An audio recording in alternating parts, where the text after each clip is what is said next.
부천 동강교회가 43주년을 맞이하게 되었습니다. 오늘 43년째 교회를 출석하시는 우리 원로 장로님들도 계시고 또 권사님들도 계십니다. 머리 숙여서 감사를 드립니다. 오늘 부천 동강교회가 있기까지 헌신하신 아마 모든 어르신들과 또한 교회의 주인공으로서 자리를 함께 해주는 우리 후배들까지, 우리 청년들과 우리 또 자녀들에게, 또한 함께 하시는 모든 분들에게 감사를 드립니다. 부천 동강교회는 1976년도 10월 17일에 시작된 교회입니다. 동강교회는 천막교회, 미군이 쓰던 천막에서 시작한 교회입니다. 이 교회가 하나님의 은혜 가운데 성장을 거듭하며 오늘 우리는 세 번째 예배당을 짓게 되고 이곳에서 예배하고 있습니다. 이 동네가 많이 바뀌는 동안에 교회도 함께 많이 바뀌었습니다. 이곳에 왔다가 떠나가신 분들도 계시고 또한 먼 곳에서 이곳까지 오신 분들도 계십니다. 모든 것이 하나님의 은혜입니다. 동강교회가 많은 발전을 하면서 특별히 감사한 것은 저희가 예배하는 공동체일 뿐만 아니라 선교하는 공동체로 성장하고 있는 것입니다. 부천 동강교회는 상동 지역에 노숙인들을 위한 실로암 쉼터를 운영하고 있습니다. 정신장애인들을 위해서 임파워먼트 시설이 운영되고 있고 지난주에는 SBS 방송에도 보도가 되었습니다. 뿐만 아니라 동강교회는 마음의 상처를 입은 분들을 위해서 우물이야기 상담소가 있어서 함께 사역들을 하고 있습니다. 또한 동강교회는 교육사업에 힘을 쏟는 교회입니다. 1982년도에 동강선교원이 시작되었습니다. 그 당시에는 유치원을 가는 사람들이 그렇게 많지 않았던 시대입니다. 그때 동강선교원을 통해서 미취학 아이들을 위한 교육시설이 시작되었고 작년에는 동강선교원을 넘어서 초등교육 과정까지 153 월드 크리스천 스쿨이 시작되기도 하였습니다. 이 모든 과정 속에 하나님이 함께 하셨습니다. 또한 부천 동강교회는 그동안 제가 이곳에 부임하고 나서 7년째인데요, 선교의 비전을 가지고 네팔에 학교를 짓고 지금은 300명의 학생들이 학교에서 공부를 하고 있습니다. 올 연말이면 학교가 거의 완공 단계에 가게 될 것이고 내년에는 500명 이상의 학생들이 저희가 설립하고 지은 그 학교에서 공부할 것으로 보고 있습니다. 뿐만 아니라 8년째 일본과 선교를 하며 이제는 지역을 넘어서서 열방까지 나아가는 교회가 되었습니다. 그리고 특별히 올해 부천 동강교회는 43주년을 맞이하는 이 해에 북한 땅을 바라보며 북한 선교를 위해서 한반도 샬롬 사역을 시작하게 되었습니다. 올해도 북한에서 오신 분들 가운데 많은 분들이 이곳에 있습니다. 34,000명의 탈북자들을 그래도 우리 지역에 있는 분들이라도 품기 위해서 우리는 이 사역을 시작하게 되었고 그것뿐만 아니라 가능하다면 중국과 러시아까지 흩어져 있는 우리의 동포들을 돕는 사역을 하고자 합니다. 이 모든 과정 속에 하나님께서 함께 하셨고 오늘 부천 동강교회는 그와 같은 선교와 교육하는 공동체로서 날마다 새로워지고 있습니다. 이 모든 것들은 하나님의 은혜이며 또한 여러분들의 헌신을 통하여 이루어진 결과라고 믿습니다. 함께 해주신 여러분들께 다시 한번 감사를 드립니다. 오늘 특별히 우리는 감사에 대한 이야기를 좀 하고자 합니다. 감사, 땡큐라고 말하지 않습니까? 이 땡크라고 하는 말은 영어의 think라고 생각한다는 말과 같은 어원에서 비롯되었습니다.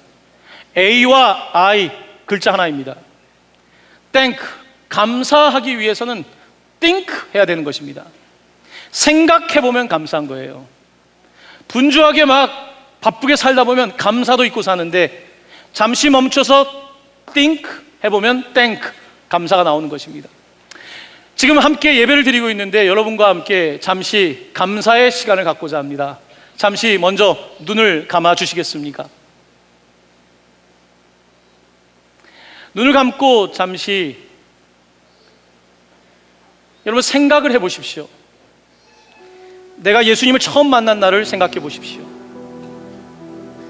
몸이 아파서든 경제적인 어려움 때문이든 관계 어려움 때문이든 교회를 나오게 된 그 순간 여러분이 아플 때 방문해 줬던 사람들, 여러분에게 지나갔던 목사님들, 또 권사님, 장로님, 주변의 사람들 생각해 보십시오.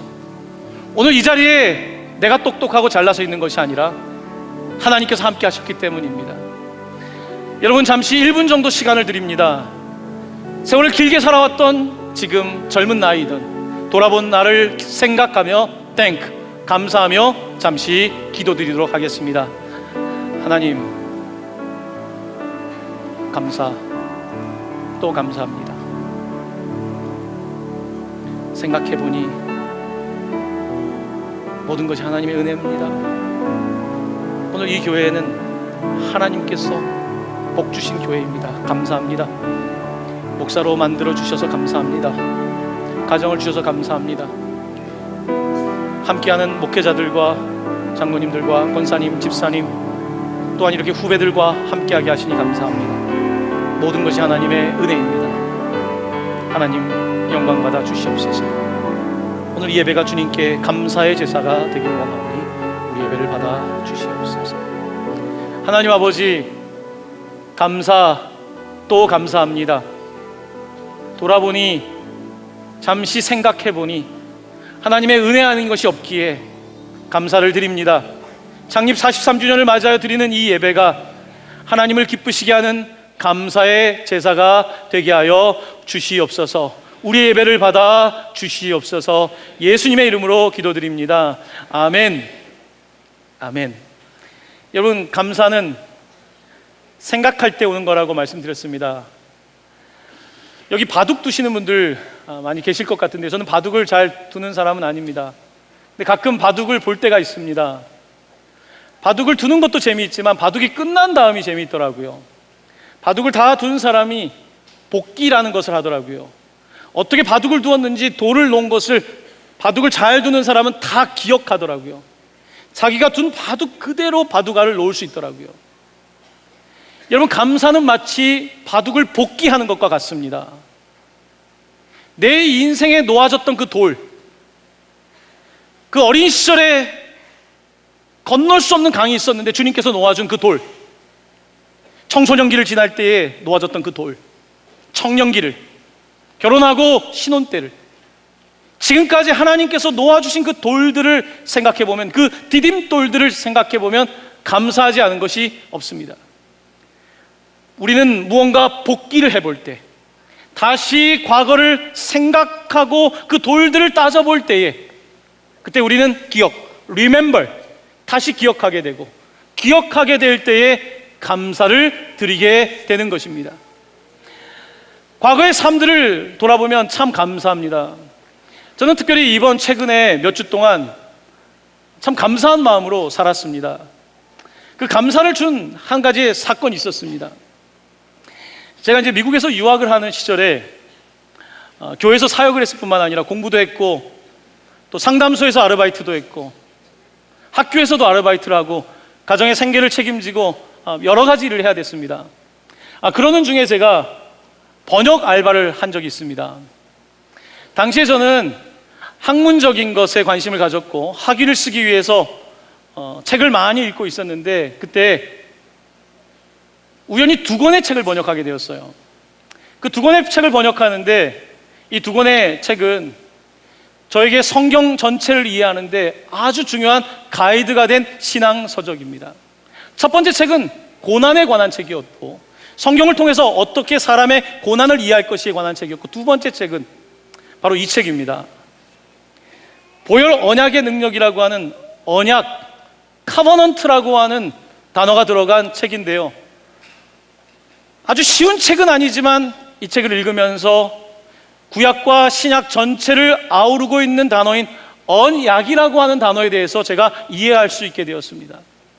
제가 이 책을 번역한 지 이제 꽤 오래됐는데요, 이번에 부흥 집회에 알 브라이스 목사님께서 오셔서 저랑 이런저런 이야기를 하는 중에 저에게 혹시 책을 쓰거나 번역한 일이 있냐고 물어보더라고요. 그래서 제가 아직 책을 쓰려고 준비했는데 쓰지 못하고 번역을 2권을 했습니다. 저도 잊고 있었어요. 자, 그런데 그래서 그 책의 저자에 대해서 이야기를 하면서 말콤 스미스라고 하는 사람이 쓴 이 책을 번역했다고 하니까 그 목사님께서 너무 깜짝 놀라는 거예요. 그러면서 이 책과 관련된 자기의 일화 한 가지를 들려주셨습니다. 1980년대 지금 5천 명 모이는 교회이지만 13명의 성도가 개척하게 된 그 교회의 초반, 그때 본인은 개척교회 목사였기 때문에 주 7일 동안에 쉬지 않고 일을 했다는 거예요. 어떻게든 이 주님을 사랑하는 마음을 표현하기 위해서 교회를 위해서 헌신하고 밤낮 교회 생각만 할 때였다는 거예요. 그런데 열심히 하지만 열매가 그렇게 많지 않았던 거예요. 그런 때를 지나가는데 어느 날 처음 보는 어떤 성도가 교회를 와서 80년대니까 카세트 테이프를 주셨는데 바로 말콤 스미스라고 하는 사람이 쓴 설교 테이프 시리즈를 준 거예요. 근데 그 책이 나오기 전이죠. 그 설교 방송을 듣고 있는 중에 원래는 설교도 잘 듣지 않는데 답답한 마음에 그걸 들었는데 계속해서 그 설교를 듣게 되고 그러는 과정 속에서 자기가 눈물을 펑펑 흘리면서 내가 목회를 그렇게 하면 안 되는데, 이 책을 통해서 그 듣는 설교를 통해서 그가 완전히 새로운 깨달음을 얻게 됐다는 거예요. 그 당시에는 설교를 듣고 책이 나오기 전이니까 이제 프린트된 것만 가지고 있었는데 나중에 이제 이 책이 나오게 된 거죠. 그 이야기를 하면서 자기의 목회의 전체를 바꾸었던 책이 바로 이 책이었는데, 자기는 번역이 된 것도 몰랐고 그 책을 제가 번역했다는 사실에 또 한 번 놀라게 된 거예요. 그러면서 저에게 이런 말을 전해줍니다. 그 테이프를 전해주신 성도님은 처음 본 분이고 그날 테이프를 주고 나서는 한 번도 만난 적이 없다는 거예요. 자기는 지금도 그때를 생각하면 놀랍다는 거예요. 왜 그분이 우리 교회를 왔으며, 왜 그때 테이프를 전해줬으며, 테이프를 줘도 듣지 않던 내가 왜 그 테이프를 들었고 왜 하나님께서는 그때 말씀을 하셨는지. 그래서 그 교회의 이름이 이 언약이라는 이름이 들어가 있어요. Covenant Love, 언약 사랑교회. 바로 이 책에서 자신의 모든 목회에 대한 것들을 얻게 되었다고 이야기를 하면서 저희 두 사람은 함께 굉장히 놀라는 일이 있었던 겁니다. 과거를 생각해 보니까 하나님께서 하시는 일이 참 놀라운 것 같습니다. 제가 선택한 책이 아니라 누군가가 저에게 번역을 요청한 거예요. 저는 사실 알바해서 돈을 번다고 생각하고 이 책을 번역했어요. 그런데 하나님께서는 제가 돈을 버는 데 관심이 있었던 것이 아니라 제가 이 책을 한 글자 한 글자 읽고 번역하면서 소화하기를 원하셨던 거예요. 제가 전혀 생각해보지 못했던 방식으로 저는 그 당시에 다른 일로 무척 분주했는데 저에게 이런 일을 하게 하셨고, 하나님께서는 그 과정을 통해서 저라고 하는 사람에게 단지 학문하기가 아니라 어떻게 하나님의 말씀을 이해해야 되는지에 대해서 가르쳐 주셨던 거죠. 지나보면 하나님의 계획이었던 것을 깨닫게 됩니다. 여러분의 인생도 마찬가지일 겁니다. 나는 계획하고 나는 내가 만든 것이 아닌데 하나님께서 누군가를 통해서 어떤 예배의 자리를 통해서 찾아오셔서 돌 하나를 놓은 거죠. 나는 그 돌이 어떻게 쓰이는지 몰랐지만 그 돌을 밟게 되고 하나님께서 또 다른 돌을 놓게 되면 그 돌을 밟게 되고, 그러면서 인생이 계속해서 앞으로 나아가는 것 아니겠습니까? 그러니까 돌아보면 감사한 겁니다. 돌아보면 그때 주님께서 그곳에 돌을 놓으셨다는 사실이 너무 감격스러운 거죠. 우리 후배들이 있고 학생들이 있지만 아직은 모릅니다. 인생이라고 하는 것은 돌아볼 때 깨닫는 건데, 돌아보니 생각해보니 하나님께서 그렇게 우리의 삶을 인도하신 것입니다. 믿음의 조상인 아브라함과 이삭과 야곱은 그들이 유목민이었는데 가는 곳곳마다 돌을 쌓았습니다. 돌을 쌓은 이유는 하나님께 예배의 제단을 쌓은 것입니다. 그리고 그들이 또 먼 곳에 갔다가 돌아오게 되면 바로 그 돌을 기억하고 그곳에서 예배를 했던 것이죠. 바로 이것이 예배이고 이것이 감사이며 하나님께서 우리에게 요구하고 계시는 것입니다. 여러분, 감사는 생각해보면 감사하다 그랬는데요, 감사에 대해서 우리가 생각할 때에 한 가지 기억해야 되는 것이 있습니다. 여러분, 감사라고 하는 것은, 물이 있다면, 여기에 물이 있다고 하면 물이 3분의 2 정도 차 있을 때 사람들은 감사한 게 아니라 물이 충분히 있다고 생각합니다. 물이 이 정도 있으니까 충분해 라고 생각하는 사람은 감사보다는 그냥 거기에 남아 있습니다. 감사는 어떻게 할 수 있냐면 충분한 게 아니라 충만할 때, 이게 넘쳐날 때에 감사가 나오는 거예요. 우리가 인생을 살아가면서 충분하면 내가 먹고 살 게 충분하고, 내가 지금 나름대로 잘 살아서 충분한 사람은 그냥 충분한 거예요. 충만한 건 아닌 거예요. 하나님께서 우리에게 원하시는 예배는 하나님 그냥 충분합니다가 아니라 하나님의 은혜가 충만합니다. 하나님께서 나에게 대한 생각이 충만하십니다. 그래서 감격하고 예배하는 것입니다. 성경에 보면 하나님께 감사할 때에 사람들이 하는 표현이 있습니다.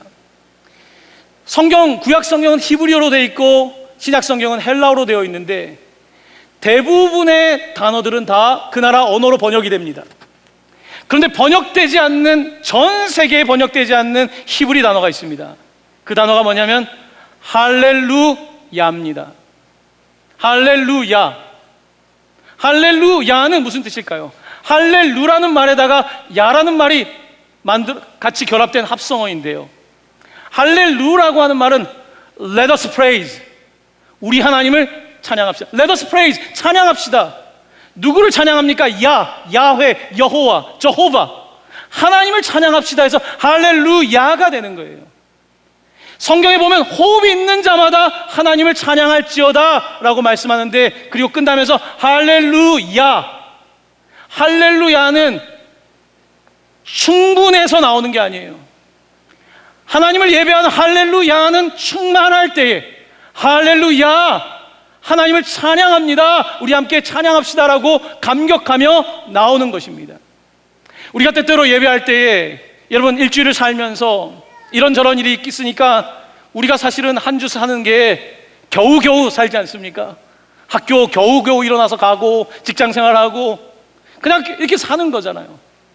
그런 삶에는 감사가 나오기가 어려워요. 할렐루야가 나오기가 어려워요. 그런데 잘 생각해보면 한 주간을 살아낸 것이 하나님의 은혜 아닙니까? 저는 지금 40대인데 40여 년을 건강하게 살아온 게 하나님의 은혜 아닙니까?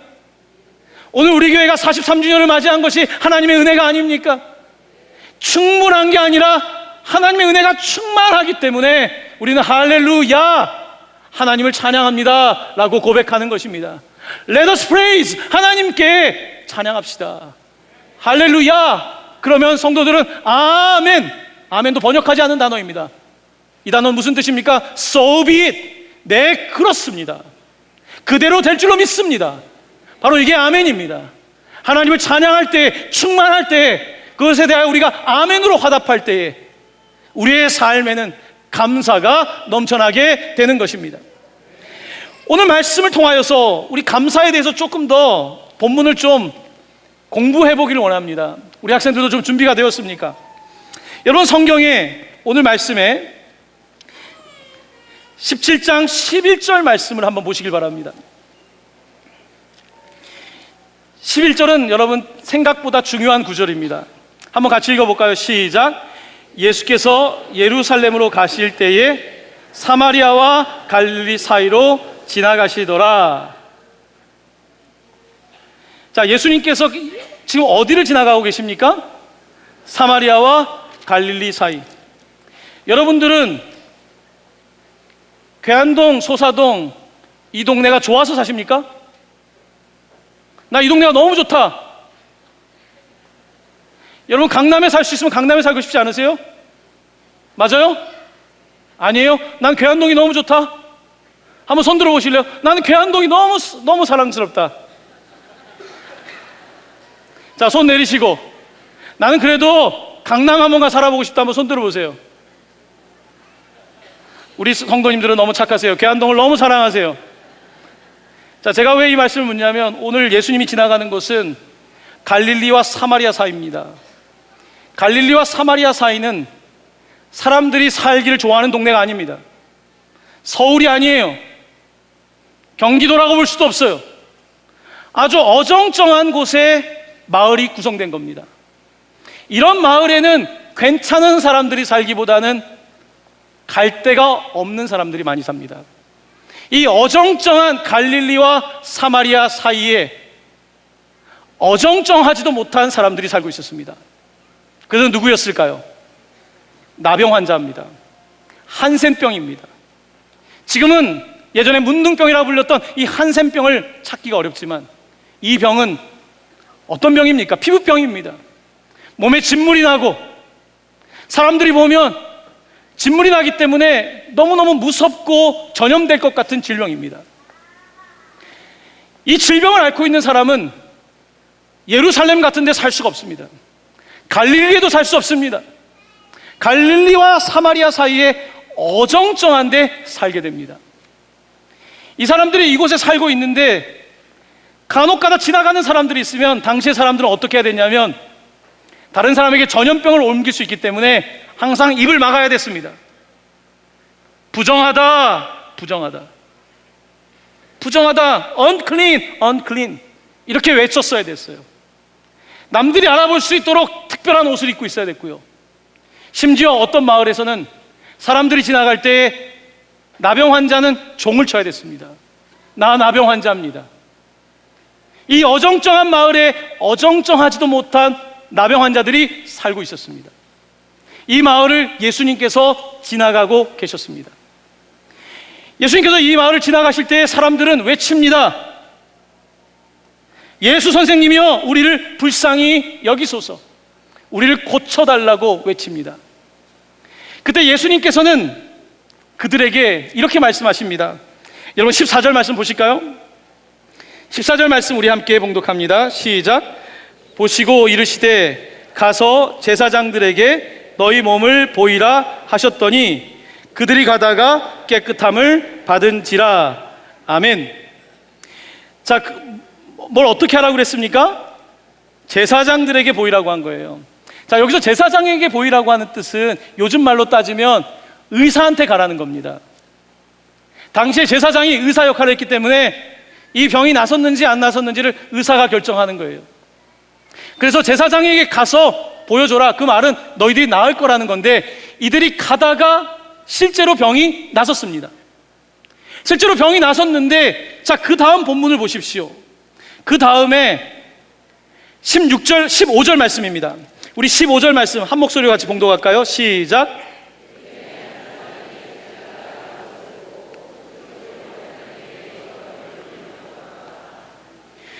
네. 전체 몇 명 있었습니까? 10명 있었는데 9사람은 제사장한테 가고 한 사람은 나은 것을 보고 하나님께 영광을 돌리며 예수님께 돌아왔습니다.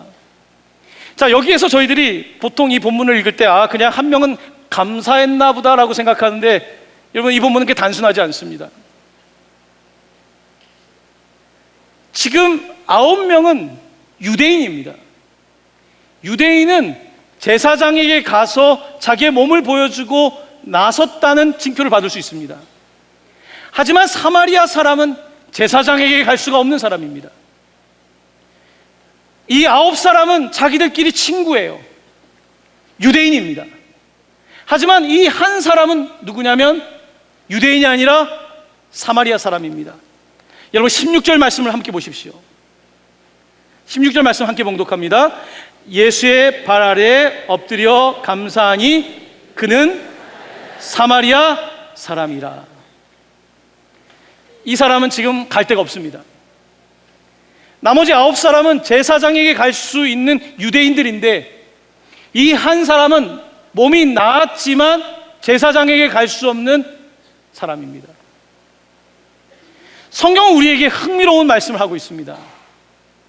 나병 환자 중에도 선택된 유대인들은 제사장에게 나아가서 자기의 몸을 보여주고 고침받았다는 징표를 얻지만 사마리아 사람은 제사장에게도 갈 수 없었다는 것입니다. 제사장에게도 갈 수 없었던 이 사람은 어디로 가야 될까요? 오늘 이 사람은 제사장에게 가는 게 아니라 본문 말씀을 보니까 돌이켜서 예수님께 나아오고 있습니다. 예수님께 나아오면서 이 사람은 자신이 나은 것을 알고 나서 아까 15절에 보면 이렇게 말합니다. 큰 소리로 하나님께 영광을 올렸다. 그냥 여기서 하나님 감사합니다가 아니라 큰 소리로 할렐루야 외친 거예요. 왜요? 이 사람은 너무 충만했던 거예요. 하나님의 은혜가 너무 충만해서 다른 사람들은 이제 나섰으니까 제사장에게 갈 수 있는 충분한 믿음이었죠. 충분. 하지만 그들의 믿음은 충만한 믿음은 아니었습니다. 내가 생각한 대로 예수님께 나아가서 병고침을 받고 그리고 이제는 자기의 길을 가는 거예요. 여러분, 우리가 처음 신앙생활 할 때는요, 보통 몸이 아파서 교회 오시는 분들 많습니다. 여러분, 아프면 병원에 가는 거 당연한 거 아닙니까? 어려우면 교회 와서 기도하는 건 너무 당연한 거예요. 사람들은 그 정도의 믿음을 많은 경우에 가지고 있습니다. 하지만 다 낫고 나서 다시 돌아올 수 있는 믿음은 충분한 믿음이 아니라 충만한 믿음만 가능한 거예요. 여기 이 사람은 지금 갈 데가 없습니다. 갈 데가 없는 이 사람은 다시 돌아와 하나님께 감사를 표현하고 있습니다. 긴 인생을 살진 않았지만 목회를 하면서 느끼는 것이 있습니다. 누가 과연 감사할까? 생각보다 웬만큼 사는 사람들은 감사하지 않습니다. 여러분, 사실 중산층, 중상층은 그렇게 감사하는 마음이 없습니다. 왜냐하면 내가 열심히 살고 있고 내가 열심히 노력하고 있고 내가 했기 때문에 이 정도 충분하게 얻었다고 생각하는 경우가 많습니다. 충분한 거죠. 나도 노력했으니까. 감사보다는 내가 노력한 것에 대한 대가를 받는다고 생각하고 혹은 내가 노력했지만 그 대가를 충분하게 받지 못한다고 생각하는 경우가 대부분입니다. 오늘 본문에 등장하고 있는 나병 환자 중에도 사마리아 사람은 너무 감사한 거예요. 그래서 돌이키고 그리고 충만했기 때문에 큰 소리로 할렐루야, 큰 소리로 영광을 올려드리고 그리고 그가 무릎을 꿇고 엎드립니다. 그의 행동 하나하나에는 충분한 사람이 아니라 충만한 사람의 모습이 등장하고 있는 것입니다. 여러분, 우리가 예배 가운데 손을 드는 게 사실 문화적인 것도 있지만요, 어렵죠. 여러분들 왜 그럴까요? 여러분, 충만한 사람은요 나도 모르게 손이 올라갑니다. 충만한 사람은 나도 모르게 할렐루야, 아멘, 누가 시켜서가 아니라 넘치니까요. 하나님의 은혜가 넘치니까 그렇게 하는 거예요. 다른 사람 보라고 하는 것이 아니라 넘치니까 하고 있는 거예요. 오늘 사마리아 사람은 지금 충만한 거예요. 하지만 대부분의 사람들은 충분하게 어느 정도 적당하게 신앙생활을 합니다. 자, 그런데 오늘 본문은 우리에게 충분한 사람과 충만한 사람의 차이에 대해서 이렇게 말씀하고 있습니다. 여러분, 18절과 19절입니다. 성경을 보십시오. 이 이방인 외에는 하나님께 영광을 돌리러 돌아온 자가 없느냐 하시고, 19절 같이 봉독합니다. 그에게 이르시되 일어나 가라, 내 믿음이 너를 구원하였느니라 하시더라. 아멘. 앞에 있는 사람들은 모두 똑같이 병 고침을 받았습니다. 다 치유가 된 것이죠. 하지만 예수님께서 구원받았다고 말한 사람은 9명이 아니라 한 사람이었습니다. 바로 사마리아 사람이었습니다. 병 고침 받을 때까지는 나갈 수 있습니다. 이제 이 정도면 충분한 겁니다. 내 목적을 달성한 것입니다. 하지만 그것은 아직까지 구원의 단계는 아닙니다.